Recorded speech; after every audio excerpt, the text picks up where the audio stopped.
Bismillah, Assalamualaikum warahmatullahi wabarakatuh. Salam sejahtera untuk kita semua. Mohon izin memperkenalkan diri. Nama saya Muhammad Wilfas. Saya merupakan mahasiswa Universitas Negeri Jakarta, Fakultas Teknik, jurusan Pendidikan Teknik Bangunan. Jadi, saya di sini berperan sebagai pendamping guru aplikasi perangkat lunak yang diampu oleh Ibu Jatmiko. Jadi saya di sini akan mendampingi Ibu Jatmiko dalam memberikan materi ajar terkait dengan aplikasi perangkat lunak. Jadi aplikasi perangkat lunak yang kita gunakan pada kesempatan ini adalah aplikasi 3D modeling SketchUp. Begitu. SketchUp yang saya gunakan adalah SketchUp dengan versi 2015. Jadi di sini saya sudah mempunyai contoh modeling dari rumah 2 lantai. Sebelumnya ini merupakan tugas yang sudah dibuat oleh Bintang Nalendra Dinata, kelas 12 DPIB 1. Saya meminta izin kepada Bintang Nalendra Dinata untuk menjadikan tugasnya sebagai materi ajar pada kesempatan kali ini. Jadi pada kesempatan kali ini kita akan mempelajari materi terkait dengan pengaplikasian material ke dalam model yang sudah dibuat. Jadi applying material begitu. Jadi untuk applying material ini sendiri merupakan materi yang cukup mudah begitu pengaplikasiannya. Kita hanya perlu menggunakan langkah awal yang kita gunakan adalah dengan menggunakan tools pen bucket gitu. Nah, setelah kita klik tools pen bucket ini sendiri akan keluar Windows Materials. Jadi Windows Materials ini merupakan pilihan dari materials yang akan kita aplikasikan ke dalam bangunan. Gitu.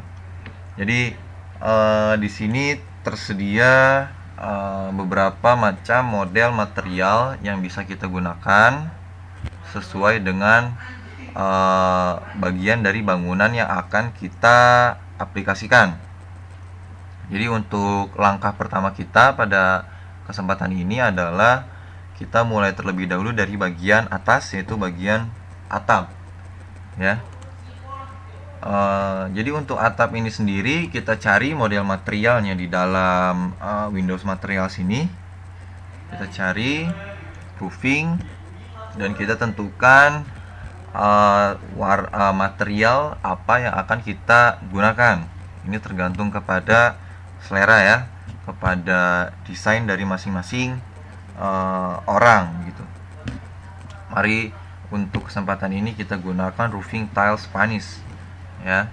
Kita coba aplikasikan ke dalam dinding. Jadi untuk pengaplikasiannya itu sendiri terbilang cukup mudah ya. Kita hanya tinggal menentukan material mana yang akan kita gunakan, lalu kita langsung aplikasikan ke dalam bidang atau grouping yang sudah kita buat gitu. Nah, jadi setelah kita aplikasikan, kita bisa mengedit scale atau besar kecilnya dari tekstur material di bagian sini ya. Jadi semakin tinggi maka tekstur bidang tekstur dari material itu sendiri akan semakin besar gitu. Jika semakin kecil maka jika semakin rendah nilainya maka akan semakin kecil. Teksturnya akan semakin rapat. Gitu. Kita di sini gunakan 160 saja ya. Nah, jadi untuk pengaplikasiannya cukup mudah, hanya seperti itu saja. Lalu kita coba untuk mengaplikasikan kusen jendela dan kusen pintu beserta daunnya ya. Kita coba. Kusen itu termasuk ke dalam kategori material kayu pada umumnya di dalam bangunan rumah. Di sini kita masuk ke dalam material kayu atau wood ya. Kita coba dengan menggunakan wood bambu medium.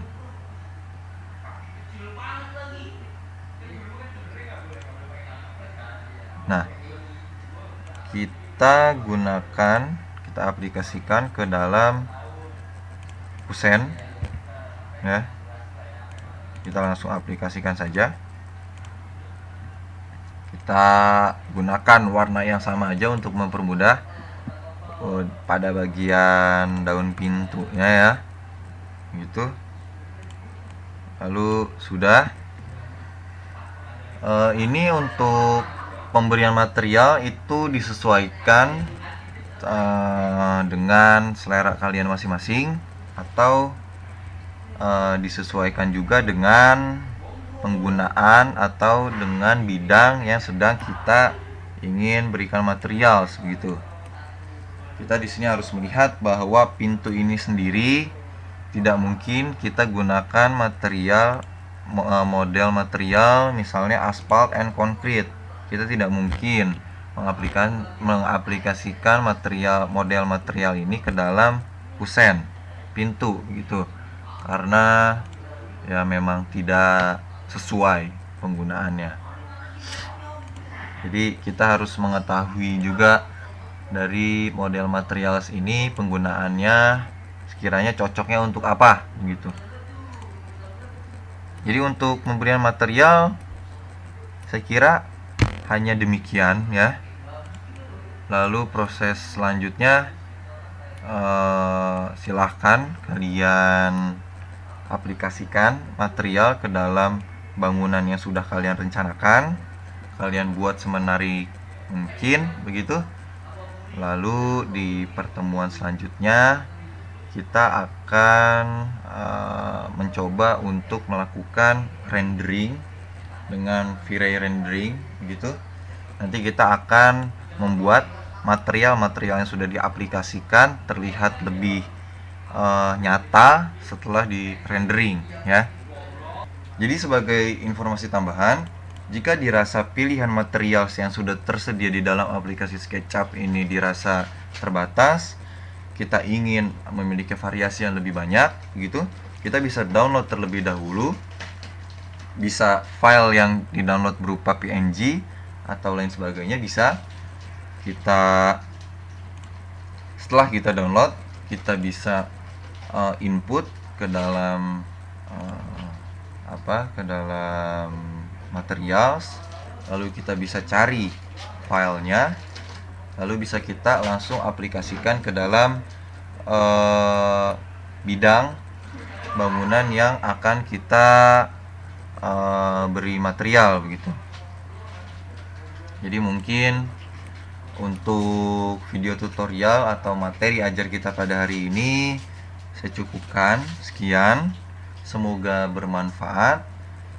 Terus berlatih, karena dalam penggunaan aplikasi ini itu mahir atau tidaknya seseorang itu didapat dari seberapa sering dia mencoba gitu.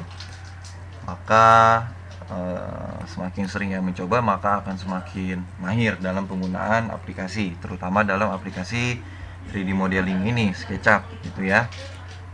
Jadi semoga bermanfaat, semoga berguna, semangat dalam mengerjakan tugasnya. Semoga kita dapat berjumpa di kesempatan selanjutnya dalam keadaan yang sehat.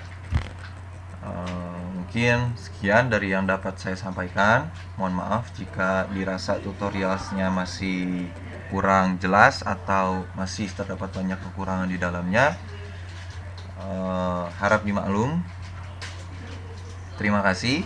Assalamualaikum warahmatullahi wabarakatuh.